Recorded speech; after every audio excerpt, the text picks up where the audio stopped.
Greetings, panel members and colleagues. My name is Steve Evett. I am a research soil scientist stationed at Bushland in semi-arid to arid West Texas. I will be presenting selected accomplishments from Component 1 of National Program 211 titled Effective Water Management in Agriculture. This component had 6 defined problem areas, with work addressing problems of irrigation management and application methods, crop water productivity in irrigated and dryland or rain-fed agriculture, dryland or rain-fed water management, drainage management and control for crop production and water quality management, and alternative water sources for irrigation. These problem areas necessarily overlap each other, as well as overlapping work in other NP211 component areas and some other national programs as well. Therefore, the work I will describe often has applicability to more than one problem area or national program component. The few accomplishments I will narrate today were selected from many more Component 1 accomplishments that are listed in the retrospective review report and appendices. Depending on your interest, you may find some of those other accomplishments more compelling than what I present today. I invite you to look at them all. Under Problem 1A, Irrigation Scheduling Technologies for Sustainability, the first accomplishment I will present is sensor-based automation for variable rate irrigation, VRI, decision support. Center pivot irrigation is used on 57% of U.S. irrigated lands. That's some 31 million acres. All center pivot irrigation systems are capable of some sort of variable rate irrigation application, but few are used that way. Variable rate irrigation can increase crop water productivity by applying water where it is needed and not applying water where and when it could cause waterlogging, deep percolation, runoff, and loss of nutrients. It can also improve nutrient use efficiency by promoting optimal plant growth while reducing nutrient losses. However, there is a lack of VRI decision support systems that respond to spatial and temporal changes in crop water need throughout the season. ARS developed and patented such a system based on canopy temperature and soil water status sensors. ARS developed the sensors and wireless sensor networks illustrated in the left-hand figure. These were brought to market through CRADAs, that's Cooperative Research and Development Agreements, with Acclima Incorporated and Dynamax Incorporated. The system was adapted to valley irrigation, VRI center pivot systems, through a CRADA that resulted in a client-server software system integrated with a center pivot using an embedded computer. That software is called ARS Pivot. The center and right-hand figures illustrate an integrated crop water stress index map and an irrigation prescription map developed automatically by the system. This multiple location project tested the variable rate irrigation decision support system to see how it worked in subhumid, humid, and semi-arid climates. The decision support system is licensed to Valley, which is a major center pivot irrigation system manufacturer. The hybrid system utilizes thresholds of an integrated crop water stress index and soil water status. It proved capable of preventing unnecessary irrigation and applying needed irrigation in all locations.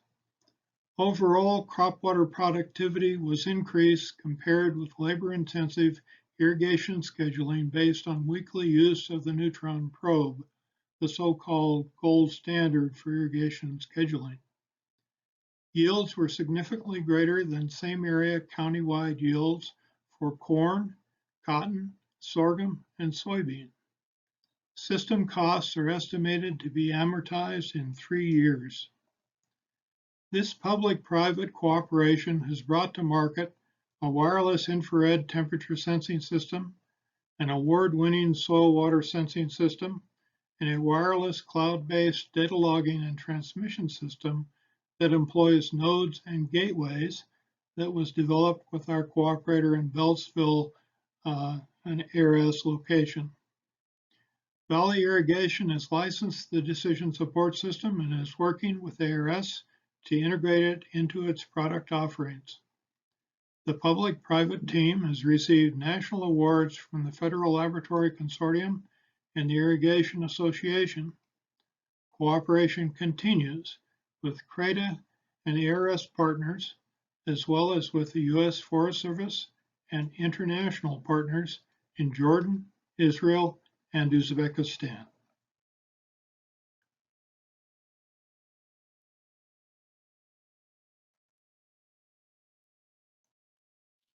The next slide deals with the variable rate irrigation management in humid regions using plant and soil sensing with the ARS Pivot decision support system.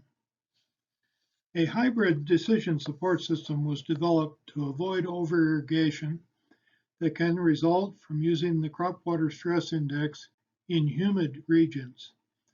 The hybrid approach involves decision thresholds for both the integrated crop water stress index and for soil water status determined using strategically located soil water sensing stations. ARS scientists at Florence, South Carolina, cooperated with the Bushland team to test the ARS Pivot VRI hybrid decision support system on corn for 3 seasons. Tests involve comparison with an irrigation scheduling method based on soil water potential sensors, which was standard for the location, and also with the ARS Pivot system without using soil water sensors.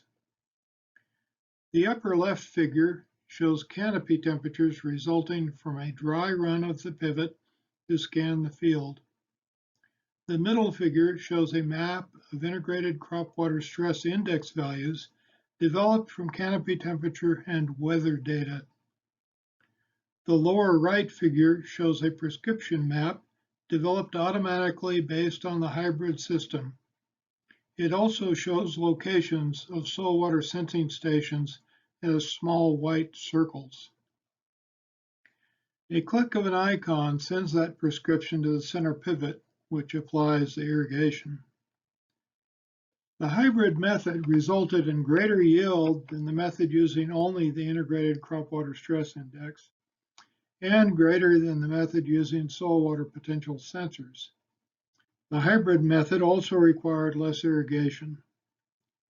In related research, the use of remotely sensed normalized difference vegetative index, or NDVI, values to manage spatial irrigation was no more effective than using soil water potential sensors or the Irrigator Pro for corn expert system. This next accomplishment has application in both problem areas 1A and 1B. Managing vineyard water use is a top priority for vintners in California's Central Valley, including Crater partner, the E.J. Gallo Winery. The Central Valley often experiences drought, and crop production is significantly impacting groundwater resources, resulting in California's state law to better manage groundwater resources. Since 2013, the GRAPEX project has developed a multi-scale remote sensing-based evapotranspiration, or ET, toolkit to aid vineyard irrigation management. It is the result of a private-public collaboration between NASA, the U.S. Department of Agriculture, Utah State University, and Gallo. ARS scientists at Beltsville, Maryland, used an array of satellite remote sensing capabilities, coupled with the California CIMMYS weather station network, to develop their ET toolkit based on satellite-derived land surface temperature and crop cover. The toolkit is used for mapping vineyard water use and water stress to improve irrigation scheduling and management from field to regional scales, as illustrated in the middle figure. The resolution available is 100 feet, or 30 meters. Now, Gallo can have a long-running, consistent record of vineyard water use. The daily ET toolkit informs weekly irrigation decisions to ensure Gallo's fields are not too dry or too wet, saving time and money in irrigation costs across more than 100,000 vineyard acres. In vineyards equipped with variable rate drip irrigation systems, this results in more uniform grape yield and quality, as illustrated in the right-hand figure. That figure shows two maps of the same vineyard 2 weeks apart. The top part of the figure shows a stressed area, and the bottom figure shows that stress was relieved using ET toolkit data to drive variable rate irrigation decisions. Gallo currently can achieve 10 to 15% water savings in most vineyard blocks. They believe that additional water savings are possible, but the key will be whether or not the toolkit can estimate block level soil moisture depletion, research that is still in progress. It is envisioned that this ET toolkit can be expanded to the nearly 950,000 acres in California producing raisin, wine, and table grapes. In addition, plans are to expand the ET toolkit to nut and fruit orchards. California almond orchards alone occupy over 1.5 million acres. The GrapeX project now includes more than 40 scientists and technicians from University of California, Utah State University, California State University, NASA, and international research partners from Chile, Spain, Italy, and Israel. The ARS team has applied their technology to water use problems in several states and is cooperating with a national effort to provide ET data at high resolution. Problem area 1B concerns water productivity and requirements at multiple scales. The next slide is titled Seasonal Water Level Perturbations Beneath the High Plains of the Llano Estacado, or Staked Plains, which is the high plains of West Texas. Texas law requires underground water district managers in the state's 20 water management areas to develop plans to maintain 50% of aquifer capacity in 50 years. District managers rely on groundwater availability models for planning, but need more baseline and ongoing data to initialize and test model accuracy going forward. An ARS scientist at Lubbock, Texas, showed that observation wells can reveal the dynamics of Ogallala Aquifer water table fluctuations in a larger region due to irrigation, rainfall, and farmer irrigation decisions. The scientists developed a theoretical framework to use data from one or a few observation wells to describe water level changes called perturbations in a larger area and showed that perturbations were consistent with seasonal rainfall patterns and farmer decisions about crop choice and irrigation management, as illustrated in the right-hand figure. This information can be used by water district managers to inform their planning and ongoing decision-making for water management. Depending on the number and location of observation wells involved, the information derived can represent multiple scales of aquifer behavior.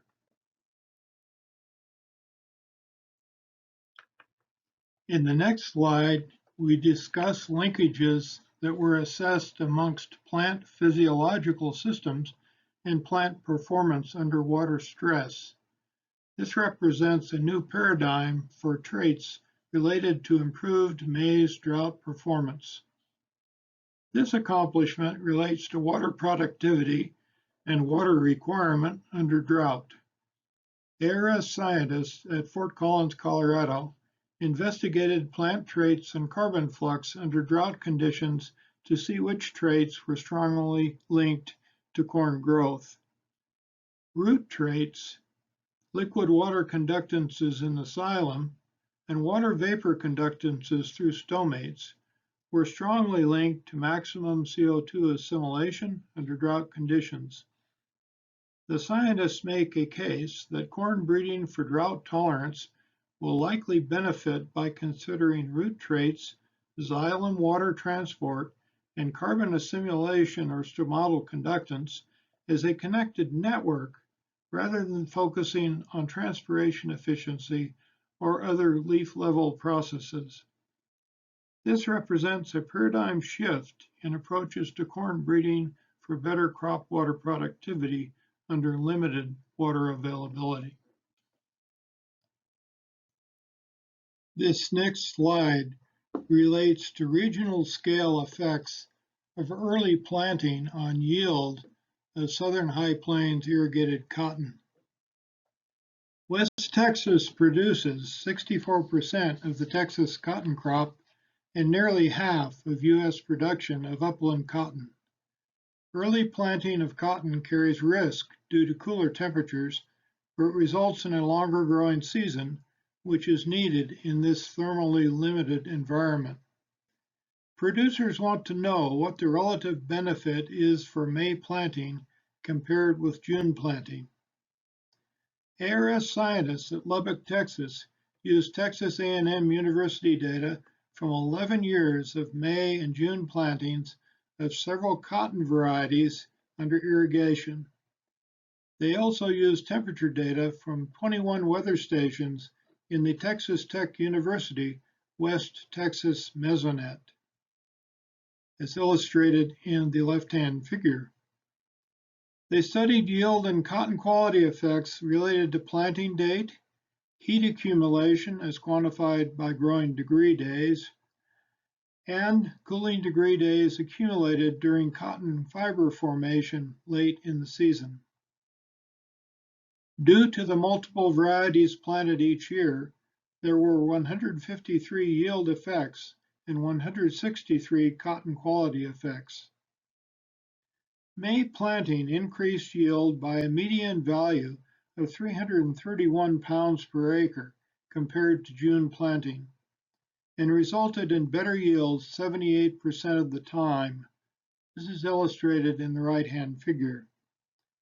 May planting increased growing degree days and reduced accumulation of cooling degree days during lint formation, which occurred earlier with May planting. This resulted in better cotton quality for May planted cotton. The median increase in income was more than $25,000 per year for a 120-acre center pivot irrigation system.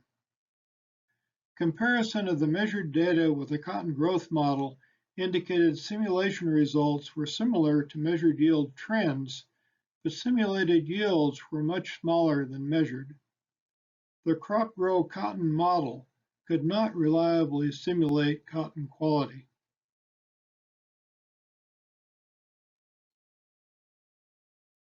Problem area 1C relates to irrigation application methods as they affect water management and crop water use and productivity. The next slide describes improved rice irrigation practices that reduce groundwater use. 75% of U.S. rice is produced in the Mid-South, where water resources are limited due to overdraft of the alluvial aquifer that supplies most irrigation water.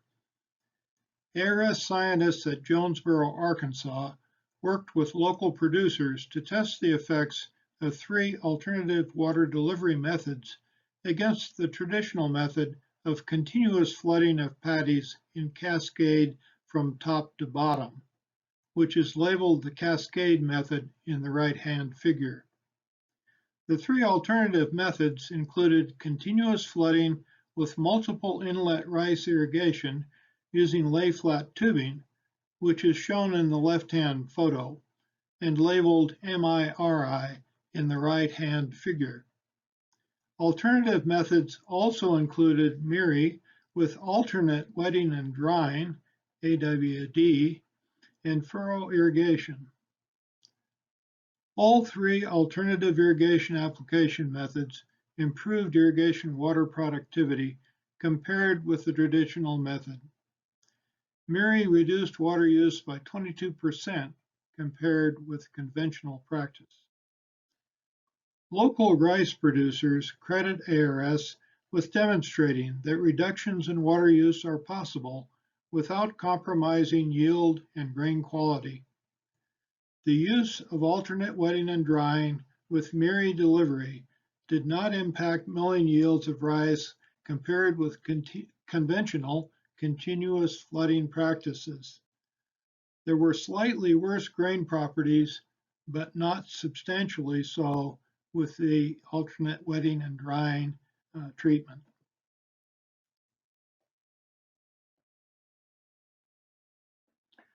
Alternate furrow irrigation, or irrigating only every other furrow, is used by producers to double the area covered by an irrigation set, which practically cuts labor expenses in half. However, producers are concerned that yields may suffer compared with irrigating every furrow.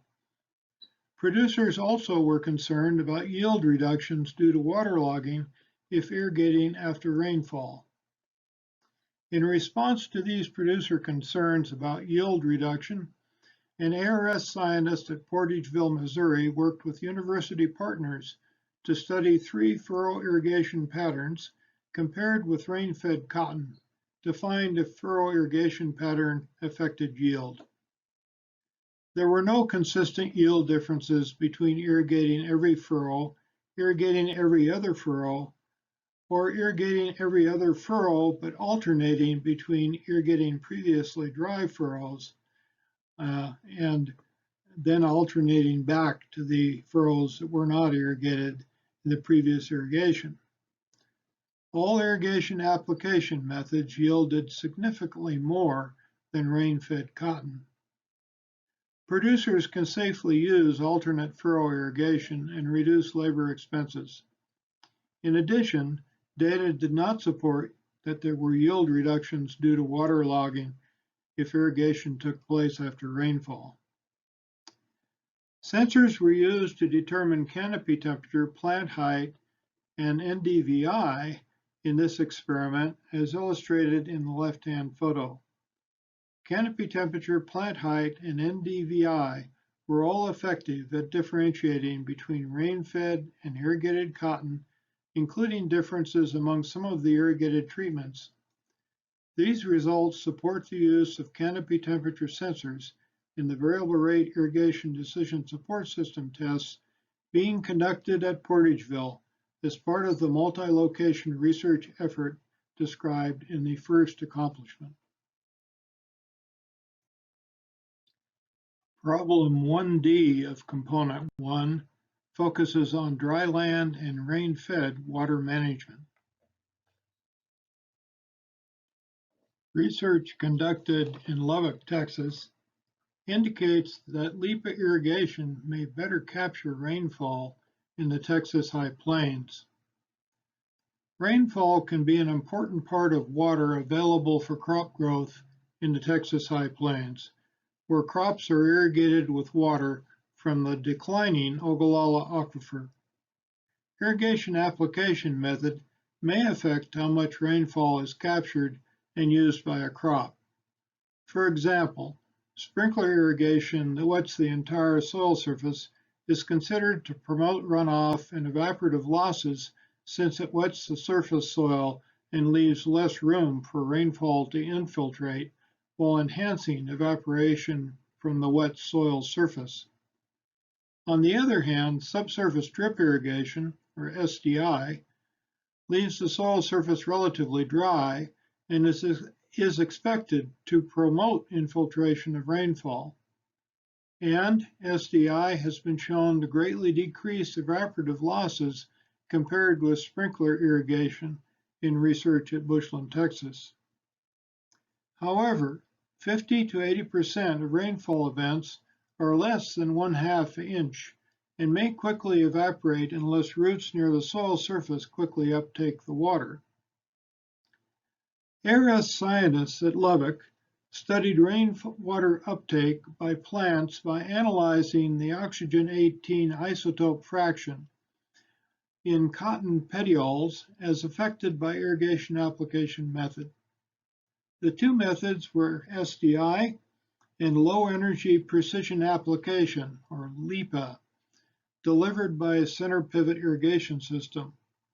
Both methods irrigated every other interrow. The LIPA system wetted the interrow, but did not wet the crop or the alternate dry interrow.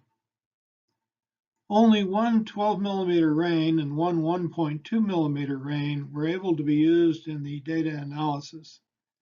The analysis did show that more rainfall in petioles from the LIPA irrigation method. Unfortunately, the isotopic signature can indicate the presence of rainfall in the petiole, but cannot be used to quantify the amount of rainwater used by the plant. The authors of this study hypothesized that with LIPA irrigation, there were more corn roots near the soil surface, and they were able to uptake rainwater more readily than corn roots under an SDI system that would be concentrated at a greater depth. Irrigation amount and timing also differed between these two irrigation systems. The LIPA system applied 25 millimeters every 3 days, and the SDI system applied 3 millimeters every day, which may confuse the results from this very interesting study, which will be continued. I will present two accomplishments under Problem Area 1E, Drainage Water Management and Control. The first accomplishment concerns management of nitrogen and phosphorus losses from cranberry bogs. The cranberry industry has identified adverse impacts on water quality as one of the greatest threats to continued production in the densely populated near coastal areas of eastern Massachusetts. Water stored in holding ponds originates from runoff and drainage of upland agricultural soils and is already enriched in phosphorus before being used to irrigate and flood cranberry bogs. ARS scientists, in collaboration with NRCS, the University of Massachusetts, and local cranberry growers near the Cranberry Research Station in East Wareham, tried managing surface water inputs by treating the holding ponds with alum to flocculate organic N and P and sorb dissolved P. The sand barge shown in the photo was used to distribute the aluminum sulfate across the pond surface. They found that treating the water prior to it being used in cranberry production reduced total P losses in bog drainage by 20% and N losses by a lesser amount. Producers say cleaner water in holding ponds also reduce clogging of pumps in irrigation systems. The ARS scientists are currently working with NRCS staff to develop an interim conservation practice standard and promote water on-farm trials to document the effectiveness of the practice across different landscapes, environmental conditions, and management systems. This slide describes new methods for mapping buried agricultural drains that were developed by ARS scientists. Buried agricultural drainage systems are common in the Midwest and much of the eastern U.S., but accurate as-built maps are often unavailable. Changes in land use and drainage water management, as well as system failures, lead to a need for accurate maps in order to repair, replace, and modify these systems. ARS scientists in Ohio and Maryland cooperated to test two methods for mapping drainage lines. One method used mobile ground penetrating radar, or GPR, combined with a real-time kinetic RTK GPS system to map drain line intersections with fixed grid transects and random walks with the RTK system. Drain line placement could be quite accurately mapped from the intersections. This is shown in the left image that shows a herringbone pattern of drain lines. Disadvantages of this system include extensive field time required and the ability to be physically present in the field. Advantages are detection of drain lines buried a meter or more below the surface and effectiveness on a wide range of soil types. In the middle and right-hand slide, we see images from another method that used remotely sensed thermal imagery from a drone.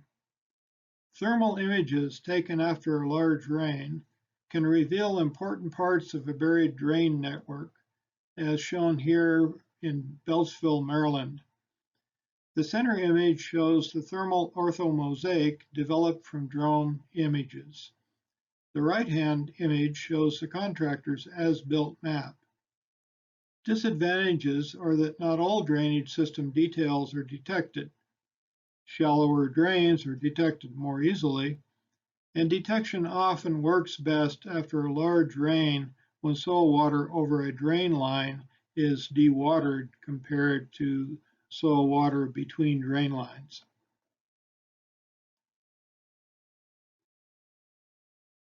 The last problem area that I will discuss today is problem area 1F, alternative water sources for irrigation. As agricultural water supplies decrease, use of low-quality waters is increasingly important. Also important is the need to remediate boron, selenium, and salt-affected soils. Nowhere in the U.S. is this more important than in California. The west side of the San Joaquin Valley is of particular concern due to salt, boron, and selenium in agricultural drainage water and salt-affected soils. ARS scientists at Parlier, California collaborated with ARS scientists at Riverside and with University of California scientists to develop and test several plant species and varieties for production of food, biofuels, biofortified food and feed, and phytoremediation of soils and water. There were several notable successes. First, an ARS patented hybrid poplar proved effective in removing boron and selenium in a constructed wetland system that was irrigated with drainage waters. Harvested poplar was then used for bioenergy production. Second, prickly pear cactus, agretti, and pomegranate survived under high salt and boron conditions and were successfully grown as food crops while phytomanaging soluble selenium. Also, mustard and waiuli were grown successfully using drainage water. Waiuli contain normal levels of latex as determined by ARS partners in Phoenix, Arizona. Mustard seed was processed for oil and seed meal and used as a selenium supplement for dairy cattle. The oil and seed mill was partially financed by the U.S. Navy.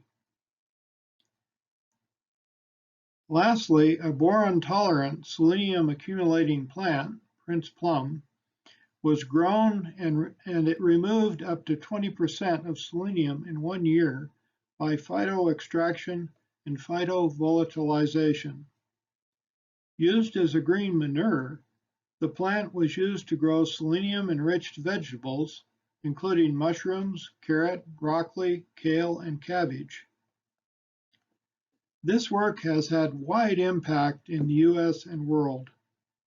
An ARS scientist worked with the Chinese to produce selenium-fortified foods for use in selenium-deficient provinces of China that affected the health of millions.